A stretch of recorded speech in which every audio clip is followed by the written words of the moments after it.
خود سے بھی دیکھ لیا کہ امریکہ جس نے ہمارا دفاع کرنا تھا وہ خود اپنا بھی دفاع نہیں کر پا رہا اور ہمارا بھی نہیں کر پا رہا. اور ایران کی طرف سے ان ممالک میں بڑے ٹھیک نشانے لگائے گئے. امریکنز تنصیبات کو بھی کامیابی سے نشانہ بنایا اور اس میں امریکہ کو نقصان پہنچا. یقینی طور پر یہ جو نکات ہیں اس کی وجہ ایک معاہدے کی یہ بھی ہو سکتی ہے. میں سواتی صاحب آپ کی طرف مزید آؤں گا. ابھی میں فاروق بلوچ صاحب سے جان لیتا ہوں. بلوچ صاحب یہ بتائیے کہ جو ابھی معاہدہ ہوا ہے تو کیا پاکستان چونکہ ابھی اس خطے میں جنگ جاری ہے, ایران سعودی عرب پہ بھی حملے اس نے کیے ہیں اور دیگر ممالک پہ بھی ان کی طرف سے حملے کیے گئے ہیں, تو کیا یہ معاہدہ ایران کے خلاف بھی ہے یا کہ صرف اور صرف اسرائیل کے خلاف ہوگا؟ جی مرزا صاحب جیسے سواتی صاحب کہہ رہے تھے, یہ جو صورتحال موجودہ بنی ہوئی ہے مشرق وسطیٰ میں, اس کے تناظر میں اس کے بہت بڑے اثرات مرتب ہوں گے. جیسے اسرائیل کے بارے میں سواتی صاحب کہہ رہے تھے, اسرائیل پہ تو یقیناً اس کے بڑے اس کو روکنے کے لیے جس طرح وہ آگے بڑھتا جا رہا تھا, اور اس سے خطرات یہ بھی پیدا ہوئے تھے کہ کہیں یہ ان جو اس تناظر میں اگر ہم دیکھیں تو جو شام یا قطر یا اس طرح اتنا ان کی اسٹرینتھ نہیں ہے لڑنے کی, تو ان کو تو وہ رونتا جا رہا تھا. خطرات یہ بھی تھے کہ یہ کہیں سعودی عرب اس سائڈ پہ بھی اس طرف پہ جا سکتا ہے. تو اس تناظر میں یہ تو لازمی ہے کہ پاکستان کا ہمیشہ سے یہ ایک سٹانس رہا ہے کہ ہم ارض پاک جو ہے سعودی عرب کی اس کے دفاع کے لیے ہمیشہ سے ہم ان کے ساتھ ہیں. لیکن جو ابھی ان کے ساتھ پہلے بھی ایک ہمارا ان سے ایگریمنٹ ہوا تھا دفاع کا, تو اس کے ایک جو سٹینس کیا گیا ہے اب ترکیہ کو ساتھ شامل کر کے, تو اس میں اب یقینی طور پر اسرائیل کو 1000 بار سوچنا پڑے گا کہ میں نے اس طرف کوئی قدم بڑھانے ہیں یا نہیں بڑھانے. اس کے ساتھ جو ایران کی مسئلہ ہے, ایران کو بھی یقیناً اب اندازہ ہونے لگے گا کہ وہ اپنے ان ممالک میں, چونکہ وہاں پہ جہاں جہاں اس نے اسٹرائک کی ہے وہاں پہ امریکن اڈے ہیں, تو وہاں تو وہ کرتا رہا ہے. سعودی عرب کو بھی اسی وہ لسٹ میں بیسیکلی وہ شامل کرتا تھا کہ وہ ان کے سپورٹر ہیں امریکہ کے یا ان مشرق وسطیٰ کے ممالک کے. لیکن وہ جب پاکستان اور ترکیہ کے ان کے ساتھ کھڑے ہونے کی وجہ سے وہ مجھے نہیں لگتا کہ اتنا ایران جو ہے وہ اس سمت میں کوئی ایسی کوئی کاروائی کرے گا. اور یہ معاہدہ جو ہوا ہے یقیناً تینوں ممالک کے لیے تو اپنی جگہ پہ ایک اس کی ہے وقت ہے کہ یہ ان کو آپس میں بڑا مضبوط کرے گا. لیکن یہ سعودی عرب کے لیے جو خاص طور پر جو صورتحال بن رہی تھی چاروں طرف سے, اس کو بھی زیادہ جو ہے وہ سعودی عرب کے پروٹیکٹ کرے گا. اور ایران کے ساتھ کیونکہ پاکستان کے بھی پاکستان ابھی جو اس ڈیل کروانے میں بھی بڑا گہرا ان کا کردار رہا ہے پاکستان کا, تو مجھے نہیں لگتا کہ ایران کوئی ایسی اس کو حرکت یا حماقت کہیں کہ وہ ان تینوں ممالک کو ملا کے تو پھر اس پہ سعودی عرب یا کسی. تو ابھی تک بھی ایران اور جو امریکہ کی جنگ ہے اس میں بھی ہم نے دیکھا ہے کہ سعودی عرب واحد ملک تھا کہ جو باقی مشرق وسطیٰ کے ممالک سے کم وہاں پہ نقصان ہوا یا کم اٹیکس ہوئے, اور اس کی بنیادی وجہ بھی وہ پاکستانی تھا. اور اکثر یہ بھی اطلاعات آئی تھی کہ ان میں اسرائیل کی طرف سے وہ اسٹرائک کی جاتی تھی اور وہ نام ایران کا لگایا جاتا تھا. سواتی صاحب آپ سے جاننا چاہوں گا کہ اس معاہدے کے انڈیا اور سعودی عرب کے جو تعلقات ہیں اس پر کیا اثرات مرتب ہوں گے؟ دیکھیے اس میں تمام ممالک اپنے مفاد کے مطابق اپنے جو معاملات ہیں دیگر ممالک کے ساتھ وہ کرتے ہیں. اس میں ہم یہ دیکھیں کہ چونکہ ان کے جو کاروباری معاملات ہیں شاید اس پر تو بہت زیادہ فرق نہ پڑے, لیکن ہم نے یہ بھی دیکھا ہے کہ ماضی میں بہت سے مواقع پہ ہمارے اور اگر بھارت کے درمیان میں ایک تفریق ہوتی تھی تو اگر ہم صحیح طور پر دیکھیں تو بھارت کو وہ کاروباری لحاظ سے ترجیح دیتے تھے, ہمیں وہ ترجیح ضرور دیتے تھے, ہمیشہ دفاعی لحاظ سے ہمارے وہ قریب تھے, لیکن جو مالی معاملات میں وہ ہمیں ہمیشہ امداد دیتے تھے, تو اس حوالے سے ہماری قربت اس حوالے سے کم تھی. تو میں سمجھتا ہوں کہ اب پاکستان کا جو وزن ہے وہ مزید بڑا ہے اس حوالے سے. اور اس میں ایک اہم بات یہ ہے کہ سعودی عرب کی ترکیہ اور پاکستان کے اس معاہدے سے بھارت پر یہ فرق اب ضرور پڑے گا کہ جس طریقے سے پہلے اس نے ایک غلطی کی تھی اور مارکا ایکٹ میں اس نے اس کا بالکل بہت ایک واشگاف شکست بھی اس کو سامنے آئی تھی, اب وہ شاید اس حوالے سے سوچ بھی نہ سکے، کیونکہ سعودی عرب بھی پاکستان کے ساتھ ہے اور ترکیہ بھی اس کے ساتھ آ گیا ہے، تو اب اس پر ایک نفسیاتی دباؤ موجود ہے۔ نفسیاتی دباؤ کی میں آپ کو یہ بات کروں کہ حوثی جو جس طریقے سے سعودی عرب پر حملہ کر رہے تھے، اب ان پر بھی ایک نفسیاتی دباؤ ضرور رہے گا کہ اگر اب وہ سعودی عرب پر اس طرح سے حملہ کرتے ہیں جیسے کہ انہوں نے آرامکو پر حملہ کیا، اس کو متاثر کیا، سعودی بحری جہازوں کو انہوں نے متاثر کیا، تو اب حوثیوں پر بھی فرق پڑے گا۔ اور بھارت آپ یہ دیکھیں کہ اس وقت دنیا میں آئسولیٹڈ ہے، وہ تنہا ہے، اس کو اس قسم کی کوئی اہمیت نہیں مل رہی، تو اس سے بھارت مزید وہ پس منظر میں چلا گیا ہے اور پاکستان پیش منظر پر آ گیا ہے۔ صحیح۔ اچھا، تو مجھے سوادی صاحب یہ بتائیے کہ یہ تو ہوا، تو اس میں ہم سعودی عرب کے دفاع کے حوالے سے تو بات کر رہے ہیں، لیکن اس میں پاکستان کو کیا فائدہ ہوگا؟ کیا پاکستان کو اس معاہدے کے بعد کوئی اسٹریٹجک اعتبار پہ کوئی اس سے کوئی فائدہ ملنے والا ہے؟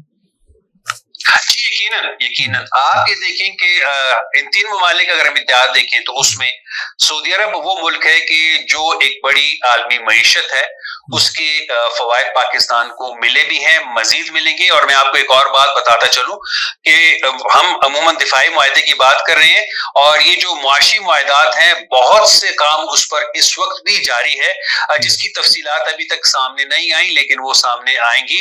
پاکستان کو اس سے معاشی فائدہ بھی ہوگا، اور ابھی یہ بات یہاں پر رکے گی نہیں۔ یہ جو دفاعی معاہدہ ہوا ہے یہ یہاں پر رکے گا نہیں۔ جو میرا اپنے جو معلومات ہیں یا جو میرے اپنے تجزیہ ہے، اس میں دیگر ممالک بھی آپ یہ دیکھیں کہ کوئی جولائی کے آخر میں کویت کے وزیر خارجہ کوئی 26 سال کے بعد وہ وہاں سے کوئی آیا، اور یہاں پر آ کر انہوں نے بھی اپنے جو 2023 کا دفاعی معاہدہ تھا اس کی توثیق کی ہے۔